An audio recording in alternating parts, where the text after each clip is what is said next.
Recent ಆಗಿ ನೀವು ಮದುವೆ ಆಗಿರೋ ವಿಷಯವನ್ನ ಸೋಷಿಯಲ್ ಮೀಡಿಯಾದಲ್ಲಿ ಹೇಳ್ತೀರಾ, ಮೊದಲು ನೀವು ಹೇಳಿರೋದಿಲ್ಲ. ಇತ್ತೀಚಿನ ದಿನಗಳಲ್ಲಿ ಹೆಂಗಾಗತ್ತೆ ಅಂದ್ರೆ ಲವ್ ಮಾಡಿದ ಕೂಡಲೇ ಹೇಳ್ಬಿಡ್ತಾರೆ ನಾವು ರಿಲೇಶನ್ಶಿಪ್ ಅಲ್ಲಿ ಇದೀವಿ ಅಂತ ಹೇಳೋದುಂಟು. ಮದುವೆ ಆದ ನಂತರನೂ ಮತ್ತೆ with my life line, with my hubby ಅಂತ ಒಂದಷ್ಟು ಫೋಟೋಸ್ ವಿಡಿಯೋಸ್ನ ಹಾಕೊಳ್ಳೋದನ್ನೆಲ್ಲ ನಾವು ನೋಡಿದೀವಿ, ಆ ಅಬ್ಬರಗಳನ್ನ ನೋಡಿದೀವಿ. ಬಟ್ ನೀವು ಹೇಳಿರೋದಿಲ್ಲ, ಆ ನಂತರ ಹೇಳ್ತೀರಾ. ಇದಕ್ಕೆ ಕಾರಣ ಏನು? ಇದಕ್ಕೆ ಕಾರಣ ಫಸ್ಟ್ ಆಫ್ ಆಲ್ ನನ್ನ ಪರ್ಸ್ನಲ್ ಲೈಫ್ನ ನಾನು ತೋರಿಸ್ಕೊಳ್ಳೋದಕ್ಕೆ ಇಷ್ಟಪಟ್ಟಿರಲಿಲ್ಲ.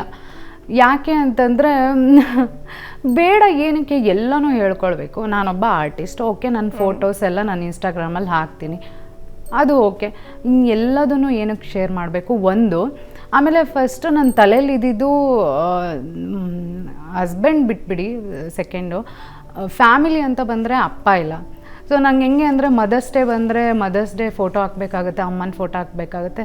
ಇನ್ನು ಫಾದರ್ಸ್ ಡೇ ಬಂದರೆ ಫಾದರ್ಸ್ ಡೇಗೆ ಅಪ್ಪನ ಫೋಟೋ ಹಾಕಬೇಕಾಗುತ್ತೆ. ಬೇಡ, ಬಿಕಾಸ್ ಯಾಕೆಂದರೆ ನಾನು ಇಂಡಸ್ಟ್ರಿಗೆ ಬಂದಾಗ ನಾನು ಸುಳ್ಳು ಹೇಳ್ಬಿಟ್ಟಿದ್ದೆ, ನನಗೆ ಅಪ್ಪ ಇದ್ದಾರೆ, ಸೊ ಅವ್ರು ಹಾಗೆ, ಅವರು ಇನ್ಸ್ಪೆಕ್ಟರ್ ಹಾಗೆ ಹಿಂಗೆ ಅಂತ ನಮ್ಮನ್ನ ನಾವು ಕಾಪಾಡ್ಕೊಳ್ಬೇಕಲ್ವ. ಸೊ ಹಾಗಾಗಿ ನಾನು ಹೈಡ್ ಮಾಡಿದ್ದೆ. ಸೊ ಹಾಗಾಗಿ ಎಲ್ಲನೂ ಈ ಥರ ಶೇರ್ ಮಾಡ್ಕೊಂಡು ಬೇಡ ಅಂಥೇಳಿ ಥಿಂಕ್ ಮಾಡಿ ಇದು ಮಾಡಿದ್ದೆ.